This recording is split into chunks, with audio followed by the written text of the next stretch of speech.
A'udhu billahi minash shaitanir rajim. Bismillahir rahmanir rahim. Allahu xhalla shanu në ajetin e Kuranit ka thënë: "Innamas sadaqatu lil fuqara'i wal masakin." Me të vërtetë, zakatit do të më dhonë për fukarat dhe të gjort. Dallimi midis fukaras dhe atij që është miskin është që njëri ka diçka, tjetri s'ka asgjë. Mirë, po të dyve ju ta kanë dhënia zakatit dhe ata kanë të drejtë me marrë zakatin. Andaj Allahu Zot xhaleshanhu në këtë ajet Kuranit në mënyrë decisive të qartë, po thotë që ata njerëz të cilët janë të varfër apo janë të gjorë, miskina, ju lejohet për me marrë zakatin dhe lejohet atyre për me ia dhënë zakatin. Por kush trajtohet njëri i varfër? Njëri i varfër konsiderohet çdo njeri i cili nuk është i pasur. Nëse nuk është i pasur, nuk e posedon pasurinë e nisabit, që më qujt i pasur ai konsiderohet që është i varfër. Sa më e rëndë të jetë gjendja materiale tina, aq më e preferuar të jipet. Mirë, po përderisa konsiderohet i varfër, atëherë lejohet të jipet zakati. Dikush e ka rrogën 2000 euro në muj, por është i varfër. Ka njerëz smut në shtëpi, ka borxhe njeriu, ka fëmijë në studime, e kështu me radhë. Ati nuk i mjaftojnë për me mbietu, edhe pse rrogën e ka 2000 euro. Nuk ka dert sa i këtë hyr ati. Qysh e kje gjendjen, ashtu vlerësohet. Jo sa i këtë hyrat. Por ka mundësi një fshatar atje e ka rrogën 500 euro, 300 euro, po të gjitha shpenzimet që i ka përmes kafshëve, në mënyrë vetanake, përgatit ushqimin e kështu me radhë, ai ka tubu me 10.000 euro. Ai rrogën e ka 300 euro, po i ka të tubura 10.000 euro, sepse shpenzimet i ka të vogla, të kufizuara. Do internet, do telefon, na i rrym, na i vaj, na i diçka tjera gjëra, këti ka të vetat. Nuk varet këtu sa i këtë hyrat, sa posedon pasuri. Nëse është i varfër, pavarësisht sa ka rrogën, lejohet me dhënë zakat atina. Edhe atij lejohet me marr. Por nëse është i pasur, edhe nëse s'ka rrogë fare, atij personi nuk i lejohet me dhënë zakati dhe ai e ka të ndaluar me marr, edhe me kërku gjithashtu. Ti me qartë. Kjo është kategoria e nevojtarëve të cilët Allahu xhaleshon në Kur'an po thotë ju takon dhënia e zakatit dhe marrja e zakatit. Kategoria tjetër është ata të cilët punojnë, janë të angazhuar për me të but zakatin. A tham pak më herët që pejgamberi alayhis salam i ka angazhuar disa punëtorë për me të but zakatin. Dhe ja u ka dhënë përqindje.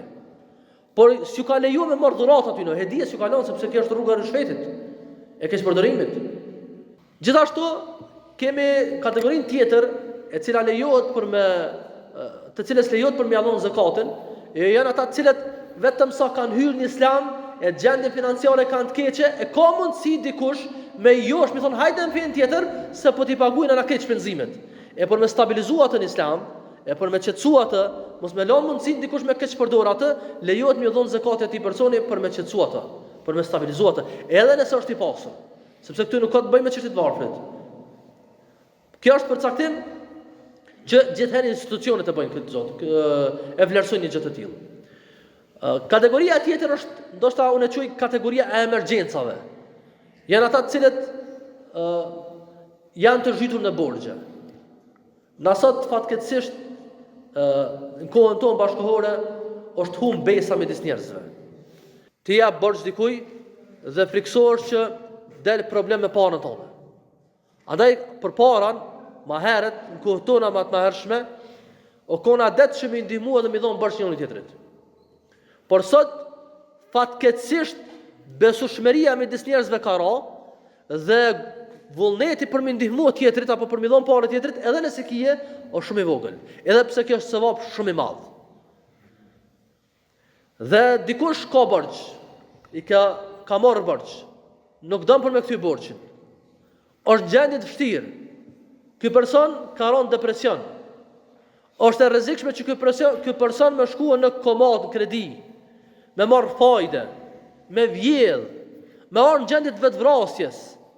E këtyre njerëzve është mirë me u ndihmua që mos me i dhonë mundësi apo me u parandalu që ata me kaluan haramet pa diskutueshme. Prandaj ata njerëz që janë krizat veçanta të borxheve, është mirë që zakati gjithashtu më drejtohet ata që me i la borxhet e cilat ata i kanë, por me kush që borxhi me kon halal dhe jam shkuaj me pi alkool atje, e mi thonë po taloj me parët zakatit, po taloj borxhin e alkoolit. Wa ibn as-sabil, ai cili është në rrugë. Çfarë do të thotë ai cili është në rrugë? Për shembull, unë jam shumë i pasur, kam miliona ndoshta. Kam shkuar në një rrugë në një vend, kartat nuk më punon, parët më ka vjedh dikush, jam me pas një dinar. Dhe në këtë rast, më lejohet mu me marrë zakatin dhe ati që ka mundësi apo e ka obligim me dhënë zakatin për mja dhënë atina, sepse është në gjendje të vështirë, derisa të del prej kësaj situate. Islami është fe garantuar nga ana e madhe të Zotit xhaleshan.